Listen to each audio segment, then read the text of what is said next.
नमस्कार दोस्तों, मैं हूं विनोद कुमार मिश्रा, एडवोकेट। सिवाय लॉ स्टडी पॉइंट पर आपका स्वागत करता हूं। पिछले सेशन में मैंने आपको धारा 129, 130, 131, 132 मैंने आपको करवाई थी और आपको बताया था कि विधि विरुद्ध जमाव को तितर-बितर करने के लिए किस तरीके से शक्तियों का प्रयोग किया जाता है और कैसा उसे संरक्षण प्रदान होता है उन अधिकारियों को जो ऐसा आदेश पारित करते हैं कि विधि विरुद्ध जमाव को तितर-बितर किया जाए, और ऐसे अधिकारियों को जो उसके आदेश का अनुपालन करते हैं उनको भी संरक्षण के बारे में मैंने आपको बताया था। यदि आप इस चैनल पर नए हैं तो इस चैनल को शेयर कर दें, सब्सक्राइब कर दें एंड बेल आइकन को ऑन कर दें, जिससे हमारी लेटेस्ट वीडियो आप तक मिलती रहें। आज हम आपको लोक न्यूसेंस के बारे में बताएंगे, धारा 133 के बारे में। तो चलो शुरू करते हैं। धारा 133 लोक न्यूसेंस जो अध्याय 10 में है और इसके खंड जो है खा यानी खंड बी में आपको लोक न्यूसेंस के बारे में आपको मिलेगा। आपको धारा 133 बारे में बता रहे हैं कि कोई कार्यपालक मजिस्ट्रेट या जिला मजिस्ट्रेट या उपखंड मजिस्ट्रेट या राज्य सरकार द्वारा निमित विशेषताएं द्वारा सशक्त किया गया कोई अन्य कार्यपालक मजिस्ट्रेट। 3 लोग दिए गए हैं इसमें, जिला मजिस्ट्रेट, उपखंड मजिस्ट्रेट या राज्य सरकार द्वारा सशक्त किया गया कोई कार्यपालक मजिस्ट्रेट। कब कार्रवाई करेगा? किसी पुलिस अधिकारी की रिपोर्ट पर या किसी अन्य व्यक्ति की इत्तला पर या और ऐसे साक्ष्य लेने से पर जैसा वह ठीक समझे या विचार कर है कि यदि उसको सूचना मिलती है लोक मजिस्ट्रेट को या कार्यपालक मजिस्ट्रेट को या जिला मजिस्ट्रेट को या राज्य सरकार द्वारा सशक्त किया गया कोई कार्यपालक मजिस्ट्रेट है, यदि उसको सूचना मिलती है किसी पुलिस अधिकारी द्वारा या अन्य व्यक्ति की इत्तला पर कि किसी स्थान या किसी मार्ग या जल सारणी जो जनता द्वारा विधि पूर्वक उपयोग में लाई जाती है या लाई जा सकती है कि विधि विरुद्ध बाधा या न्यूसेंस हटा देना चाहिए। यानी पहला खंड जो बता रहा है कि अगर जिला मजिस्ट्रेट को या उपखंड मजिस्ट्रेट को या कार्यपालक मजिस्ट्रेट को ये इत्तला प्राप्त होती है किसी व्यक्ति ने किसी लोक स्थान में या किसी मार्ग पर या जल सारणी पर जो जनता द्वारा विधि पूर्वक उपयोग में लाई जाती है उस पर बाधा उत्पन्न कर दी है। न्यूसेंस का मतलब है बाधा उत्पन्न कर देना। मान लो आप रास्ते से कहीं से निकल रहे हैं और वहां पर निकलने रास्ता बंद कर दिया गया है, आपको बाधा उत्पन्न हो गई है या लोगों को निकलने में बाधा उत्पन्न हो रही है या दिक्कत हो रही है, तो वो लोक न्यूसेंस में आ जाती है। दूसरा खंड कहता है किसी व्यापार या उपजीविका को चलाना या किसी माल या पण्य वस्तु को रखना जो समाज के लिए स्वास्थ्य और सुख शरीर सुख के लिए हानिकारक है, और ऐसे यदि उसको सूचना ये मिलती है कि ऐसा व्यापार आप कर रहे हैं जो जीवन के लिए हानिकारक है, स्वास्थ्य के लिए हानिकारक है, या आप ऐसी वस्तु रख रहे हैं जो जिससे लोगों के लिए खतरा बना हुआ है या जैसे में जान माल के हानि के कारण बना हुआ है, तो ऐसे हटाने के लिए तत्काल आदेशित करेगा कार्यपालक या जिला मजिस्ट्रेट या राज्य सरकार द्वारा सशक्त किया हुआ कोई कार्यपालक मजिस्ट्रेट है, तो ऐसे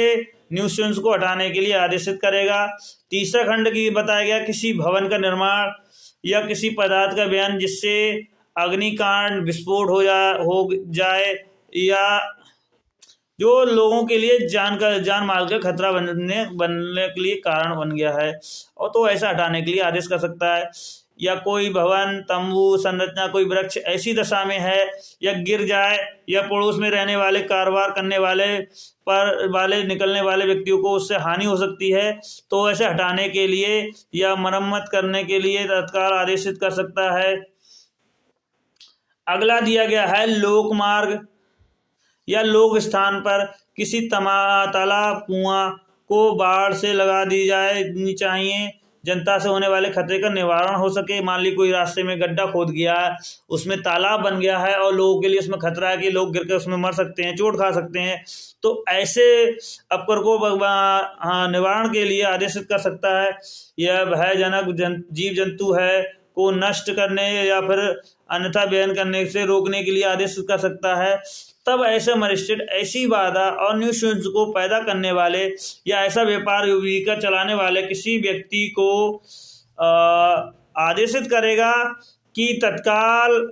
सख्त आदेश करेगा कि उस समय के अंदर जितना आदेश नियत किया जाए तत्काल ऐसी बाधा को हटा दे या उपजीविका चलाना छोड़ दे या ऐसी रीति से बंद कर दे या विनियमित कर दे जिससे ऐसे खत्म हो जाए। और भवन निर्माण के संबंध में ऐसे कह दे कि भवन निर्माण भी बंद हो जाए, तब वह तत्काल ऐसे आदेश करेगा कि उसे तत्काल अंतिम कर दिया जाए।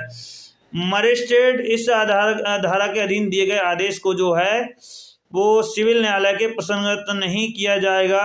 या मजिस्ट्रेट द्वारा किए गए अधीन समय के रूप से किए गए किसी आदेश को किसी सिविल न्यायालय में प्रसंगत नहीं किया जाएगा। यानी इस आदेश के विरुद्ध किसी सिविल न्यायालय में नहीं प्रस्तुत किया जाएगा। स्पष्टीकरण में दिया गया लोक स्थान के बारे में बताया गया कि आखिर लोक स्थान होता क्या है। भाई लोक स्थान के बारे में जब बात आ रही है कि लोक स्थान आखिर है क्या, लोक स्थान के अंतर्गत राज्य की संपत्ति, पड़ाव के मैदान, स्वच्छता, आमोद प्रमोद के प्रयोजन के लिए खाली छोड़े गए मैदान भी हैं। जैसे मान लो कोई रास्ता है या कोई गली है या कोई ऐसा स्थान जहाँ पर लोग आसानी से आ जा सकते हैं या किसी संपत्ति का सुविधा के अनुरूप प्रयोग कर सकते हैं बिना रोक टोक के, और उसमें लोक स्थान के अंतर्गत कोई मैदान भी आ सकता है या तुम्हारा गार्डन भी आ सकता है या खाली छोड़े गए मैदान भी आते हैं। तो इसमें दो बातें कही गई हैं। न्यूसेंस हटाने के लिए कोई आदेश कौन करेगा, तो वो पहला दिया है जिला मजिस्ट्रेट करेगा, दूसरा दिया है उपखंड मजिस्ट्रेट कर सकता है, तीसरा दिया है राज्य सरकार द्वारा सशक्त कोई व्यक्ति है जिसने राज्य सरकार ने अपनी शक्ति जो है न्यूसेंस हटाने की शक्ति जो है डेलीगेटेड कर दी है किसी अन्य कार्यपालक मजिस्ट्रेट में। तब ऐसा कार्यपालक मजिस्ट्रेट है जो है वो ऐसा आदेश करेगा कि तत्काल ऐसे न्यूसेंस को हटा दे, बंद कर दे। तो इसमें और ये बात करी गई है कि न्यूसेंस किस प्रकार का माना गया है। तो पहले बताया गया लोक स्थान, जलमार्ग सारणी या नदी जल सारणी या जनता प्रलाती उसमें कोई बाधा उत्पन्न कर दी है या कोई व्यापार जीविका चला रहा है या वस्तु रखता है जिससे शरीर सुख शांति के हानिकर है, और दूसरा भवन निर्माण जिससे किसी व्यक्ति को क्षति हो सकती है तो रोकने के लिए आदेश कर सकता है, या तंबू गिर जाए जिससे निवारण हो जाए, भवन है, तंबू संरचना कोई वृक्ष ऐसी दशा में है जिससे गिर जाने से किसी व्यक्ति को क्षति हो सकती है तो उसे विलंब हटाने के लिए भी कह सकता है। या बात करते हैं न्यूसेंस हटाने का आदेश सकता है और ऐसी रीति से करेगा कि तत्काल उसे हटाया जा सके। और बात करते हैं हम सेक्शन 134 की। 134 में दी गई है यदि कोई आदेश दिया जाता है, यदि मान लो मजिस्ट्रेट ने, जिला मजिस्ट्रेट ने या कार्यपालक मजिस्ट्रेट ने या उपखंड मजिस्ट्रेट ने ऐसा कोई आदेश कर दिया है तो ऐसे आदेश की तामीला जो है तत्काल उस रीति से की जाएगी जो सम्मान की तामील के लिए उपबंधित है। मतलब आदेश की तामील उस व्यक्ति पर जिसके विरुद्ध वह आदेश किया गया है यदि साध्य हो तो उस रीति से की जाएगी जो सम्मान की तामील के लिए उपबंधित है। यदि ऐसे आदेश की तामील इस प्रकार नहीं की जा सकती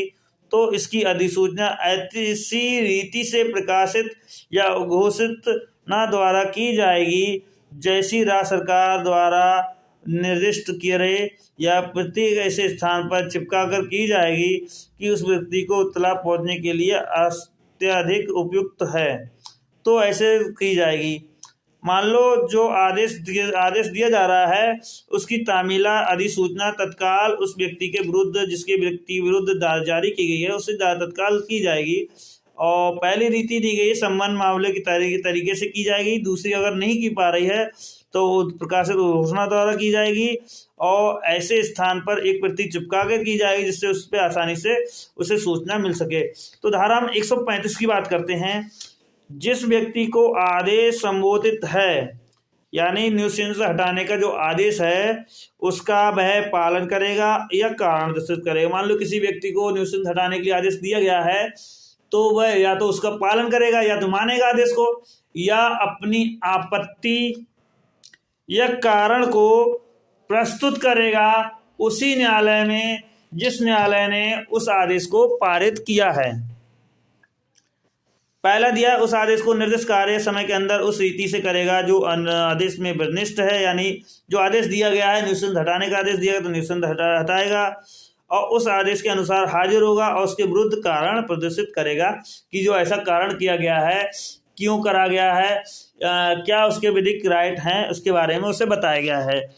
अगला हम सेक्शन आपको बताते हैं 136। ऐसा करने में असफल रहने पर यदि जिसके विरुद्ध आदेश पारित किया गया है वह व्यक्ति ऐसा आदेश का अनुपालन करने में असफल हो जाता है तो ऐसे व्यक्ति के विरुद्ध आईपीसी की धारा 188 में बेश शक्तियों के अधीन आदेश अंतिम कर दिया जाएगा और उसे दंडित किया जाएगा। धारा 137 की हम बात करें, जहां लोक अधिकार के अस्तित्व से इनकार किया जाता है वहां प्रक्रिया। मान लो कोई आदेश दिया गया है और उस आदेश में अभियुक्त ने आदेश को तामीला पर्याप्त होने के बाद उस आदेश के प्रति विरुद्ध अपने कारण स्पष्टीकरण देता है, लिखता है और लोक न्यूसेंस के बारे में खंडन करता है कि ऐसा उसने विधिक राइट के अनुसार किया है, वहां पर कोई लोक न्यूसेंस से खतरा उत्पन्न नहीं किया है, उसे ऐसा करने का विधिक अधिकार है, तो वो कारण प्रदर्शित करता है। तो प्रक्रिया जो अपनाई जाएगी वो यहाँ पर 137 में दी गई है कि 137 में दी गई है, उसका प्रक्रिया क्या होगी। तो इसमें दी गई है, जहां किसी मार्ग, नदी, जल सारणी या स्थान के उपयोग में जनता में होने वाली बाधा, न्यूसेंस या खतरे का निवारण करने के प्रयोजन में यदि कोई आदेश धारा 133 के अधीन किया जाता है तो वहां मजिस्ट्रेट उस व्यक्ति के विरुद्ध वह आदेश किया गया है वह अपने समक्ष हाजिर होने पर उससे प्रश्न करेगा कि क्या वह उस मार्ग, जल सारणी, स्थान के बारे में किसी लोक अधिकार के अस्तित्व से इनकार करता है। यदि वह ऐसा करता है तो मजिस्ट्रेट जो है धारा 138 के अधीन कार्रवाई करने से पहले उस बात की जांच करेगा। यदि ऐसी जांच में मजिस्ट्रेट उस निष्कर्ष पे पहुंचता है कि ऐसा इनकार करने के समर्थन में कोई विश्वसनीय साक्ष्य है तो वह कार्रवाई को तब तक के लिए रोक देगा जब तक कि ऐसा अधिकार अस्तित्व को मामला सक्षम न्यायालय द्वारा विनिश्चित नहीं कर दिया जाता है। और यदि वह इस निष्कर्ष पर पहुंचता है कि ऐसे कोई साक्ष्य नहीं है तो धारा 138 के अनुसार कार्रवाई करेगा।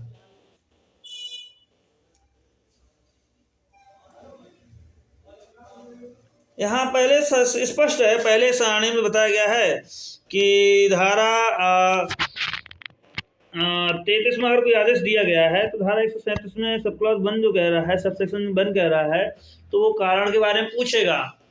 और कारण के बारे में अगर वो उसका कारण स्पष्ट करना देता है और लोक अधिकार के अस्तित्व से इनकार करता है, यानी ऐसे अधिकार लोग आदेश जो आरोप लगाए गए उसको वो इनकार कर देता है कि मैंने ऐसा कार्य नहीं किया है और कार्य करने के लिए उसके पास विधिक राइट है, तो वो अपने साक्ष्य प्रस्तुत करेगा, तब इस पर जांच करता है न्यायालय। सब क्लॉज 2 में जो है, सब सेक्शन 2 में जो है मामले का निष्कर्ष करता है और विनिश्चय करता है, निष्कर्ष पहुंचता है और समर्थन में कोई साक्ष्य प्रस्तुत किया जाता है तो उस पर विचार करेगा और विचार करने के बाद यह सुनिश्चित करेगा कि ऐसा कोई अधिकार उसके पास था या नहीं था, अगर था तो मामला सक्षम न्यायालय द्वारा विनिश्चित कर दिया गया है या नहीं, इसके बारे में भी विचार करेगा और ऐसा साक्ष्य नहीं है कोई तो वह धारा 138 के अनुसार कार्रवाई करेगा। सब सेक्शन 3 जो बात कर रही है वो ये कह रही है कि मजिस्ट्रेट द्वारा उपधारा 1 के अधीन प्रश्न किए जाने पर जो व्यक्ति उसमें विभिन्न प्रकार के लोक अधिकार के अस्तित्व से इनकार करता है या ऐसे इनकार करने पर उसके समर्थन में विश्वसनीय साक्ष्य देने में असफल रहता है तो उस पश्चातवर्ती कार्रवाई में ऐसा कोई इनकार नहीं कर दिया जाएगा। तो इसके बारे में दिया गया है सीधे असफल रहने पर उसकी कार्रवाई 138 में कर दी जाएगी। और धारा 138 में कार्रवाई क्या है वो आप सुन लो। धारा 138 में वह कारण दर्शित करने के लिए हाजिर है, वहां प्रक्रिया क्या होगी? यदि वह व्यक्ति जिसके विरुद्ध धारा 133 के अधीन आदेश दिया गया है हाजिर है और आदेश के विरुद्ध कारण प्रदर्शित करता है, तो मजिस्ट्रेट उस मामले में उस प्रकार साक्ष्य लेगा जैसे सम्मन मामले में लिया जाता है। यदि मजिस्ट्रेट को यह समाधान हो जाता है, सेक्शन 2 कह रहा है, यदि मजिस्ट्रेट को समाधान हो जाता है और जैसा मूलतः किया जाता है कि उस रूप में या ऐसे परिवर्तन के साथ जिससे वह आवश्यक समझे युक्ति उचित है, तो वह आदेश परिस्थिति परिवर्तन के बिना ऐसे परिवर्तन सहित अंतिम कर दिया जाएगा। यदि मजिस्ट्रेट को ऐसा समाधान नहीं होता है तो उस मामले में आगे कार्रवाई नहीं की जाएगी। मतलब उसे समाधान नहीं होता है कि उसने लोक निषेध उत्पन्न किया है, तो उस मामले में कोई कार्रवाई नहीं की जाएगी और मामला स्थगित कर दिया जाएगा। धारा 139 में बताया स्थानीय अन्वेषण के लिए निर्देश देने और विशेषज्ञ परीक्षा करने के लिए मजिस्ट्रेट की शक्ति। धारा मजिस्ट्रेट 133, 37 और 38 के अधीन की गए जांच के प्रयोजन के लिए ऐसे व्यक्ति द्वारा जिसे वह ठीक समझे स्थानीय अन्वेषण किए जाने के लिए निर्देश दे सकता है, किसी विशेषज्ञ को सम्मन कर सकता है और उसकी परीक्षा कर सकता है। मतलब जो मौके पर स्थिति है कि वास्तविक रूप से जो सूचना दी गई है पुलिस अधिकारी द्वारा या स्थानीय व्यक्ति द्वारा दी गई है, तो ऐसी सूचना की जांच के लिए किसी व्यक्ति को स्थानीय अन्वेषण करने के लिए निर्देश दे सकता है और किसी विशेषज्ञ को सम्मन कर सकता है और उसकी परीक्षा कर सकता है। धारा 140 में बता रहे हैं मजिस्ट्रेट लिखित आदेश देने की शक्ति है। जहां मजिस्ट्रेट धारा 139 के अधीन किसी व्यक्ति की स्थानीय अन्वेषण किए जाने के लिए निर्देश देता है, तो वहां मजिस्ट्रेट उस व्यक्ति को ऐसा लिखित अनुदेश दे सकता है जो उसके मार्गदर्शन के लिए आवश्यक प्रतीत हो। यह घोषित कर सकता है कि स्थानीय अन्वेषण का सब आवश्यक व्यय और उसके कोई भाग जिसके द्वारा दिया जाएगा ऐसे व्यक्तियों की रिपोर्ट के मामले में साक्ष्य के रूप में पढ़ा जा सकता है। जो रिपोर्ट दी जा रही है अन्वेषण की रिपोर्ट, वो साक्ष्य के रूप में पढ़ी जा सकती है। और सब क्लॉज 3 में बताया गया धारा 139 के अधीन किसी विशेषज्ञ को सम्मन करता है और उसकी परीक्षा करता है, वहां मजिस्ट्रेट निर्देश दे सकता है कि ऐसे सम्मन करने और परीक्षा करने के खर्च किसके द्वारा दिया जाएगा। अगला सेशन आपको 141 के बारे में बता रहे हैं। अंतिम आदेश कर दिया जाने पर प्रक्रिया और उसकी अवज्ञा का परिणाम। जब धारा 136, 138 के अधीन आदेश अंतिम कर दिया जाता है, तब मजिस्ट्रेट उस व्यक्ति को जिसके विरुद्ध वह आदेश दिया गया है उसकी सूचना देगा और यह अपेक्षा करेगा कि वह उस आदेश के निर्दिष्ट कार्य समय के अंदर जिसकी सूचना नियुक्त की जा सके उसे इत्तला देगा और अवज्ञा करने पर भारतीय दंड संहिता की धारा 188 के अधीन उपबंधित रीति से दंडित का भागी होगा। यदि ऐसा कार्य नियत समय के अंदर नहीं किया जाता है तो मजिस्ट्रेट उसे करा सकता है और उसके किए जाने में हुए खर्चे को किसी भवन, माल, संपत्ति या जो आदेश हटाई गई है विक्रय द्वारा वसूल कर सकता है। और यदि ऐसा अन्य संपत्ति या अधिकारिता के बाहर है तो उस आदेश से ऐसी कुर्की या विक्रय द्वारा अधिकृत होगा जब वह मजिस्ट्रेट उसके द्वारा प्रत्यांकिष्ट किया जाता है, उसकी स्थानीय अधिकारिता के अंदर कुर्की किए जाने की संपत्ति पाई जाती है। और दूसरी बात जो कही गई, इस धारा के अधीन सद्भावना पूर्वक की गई कार्रवाई के बारे में कोई विवाद नहीं होगा। यहाँ पर जो 141 में बात करी गई, जो आदेश दिया जाएगा वो आदेश अंतिम कर दिया जाएगा और उसकी उल्लंघन करने पर जो प्रक्रिया पर उल्लंघन करेगा तो उसका परिणाम क्या होगा। उल्लंघन करने पर धारा 188 के अधीन उसे दंडित किया जाएगा और यदि वह ऐसा आदेश नहीं करता है तो उसका जो हर्जा खर्चा है, जो आदेश वसूल खर्चा है, तो वो भी वसूलेगा और की जाने वाली कार्रवाई में किए गए खर्चे को भी वसूल करेगा। और ऐसे आदेश के सद्भावना पूर्वक की गई किसी बात के बारे में कोई वाद नहीं होगा। धारा 142 जांच लंबित रहने तक व्यादेश करेगा। यदि धारा 133 के अधीन आदेश देने वाला मजिस्ट्रेट यह समझता है कि जनता को असंख्य खतरे और गंभीर किस्म की हानि का निवारण करने के लिए तुरंत उपाय किए जाने चाहिए, तो उस व्यक्ति को जिसके विरुद्ध आदेश दिया गया है ऐसा भी आदेश देगा कि ऐसे खतरे हानि निवारण के मामले में अवधारणा दूर होने तक निवारित करने के लिए अपेक्षित है। यदि आदेश तत्काल पालन में उस व्यक्ति को व्यतिक्रम किया जाता है तो मजिस्ट्रेट स्वयं ऐसे समाधान का साधनों का प्रयोग कर सकता है या करवा सकता है जिससे वह खतरे को दूर किया जा सके जैसा वह ठीक समझे। इसमें भी वही बात कही, मजिस्ट्रेट द्वारा की गई कार्रवाई के विरुद्ध कोई कार्रवाई या बाद नहीं होगा। 143 में मजिस्ट्रेट लोक से पुनरावृत्ति और उसे चालू रखने के लिए प्रतिषेध कर सकता है। 42 की हम बात कर रहे थे, जांच लंबे रहने तक आदेश जारी करेगा, उल्लंघन करे पर दंडित करेगा और स्वयं आदेश का अनुपालन करने के लिए ऐसे साधनों का प्रयोग कर सकता है जिससे उसके खतरे को दूर किया जा सके और हानि को निवारण किया जा सके।